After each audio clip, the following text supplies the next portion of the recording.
విదేశీ stock market సూచీలు ఇవాళ ఫ్లాట్గా ముగిశాయి. ఉదయం స్వల్ప లాభాల్లో ప్రారంభమైన సూచీలు రోజంతా తీవ్ర ఒడిదుడుకులకు లోనయ్యాయి. వరుసగా రెండవ రోజు ఫ్లాట్గా ముగిశాయి.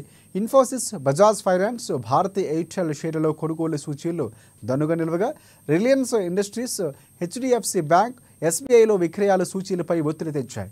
సెన్సెక్స్ ఉదయం 81,568.39 పాయింట్ల వద్ద ఒక ఫ్లాట్గా ప్రారంభమైంది. కాసేపటికే స్వల్ప నష్టాల్లోకి జారుకొని తర్వాత లాభాల్లో కదలసాగింది. సూచీలు ఇంట్రాడేలో 81,742.37 వద్ద గరిష్టంగా తాకాయి.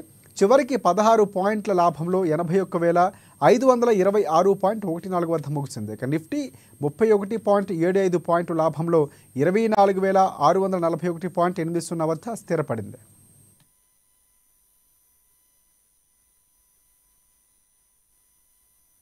స్వదేశంలో భారత మహిళల క్రికెట్ జట్టుతో జరిగిన 3 మ్యాచ్ల వన్డే సిరీస్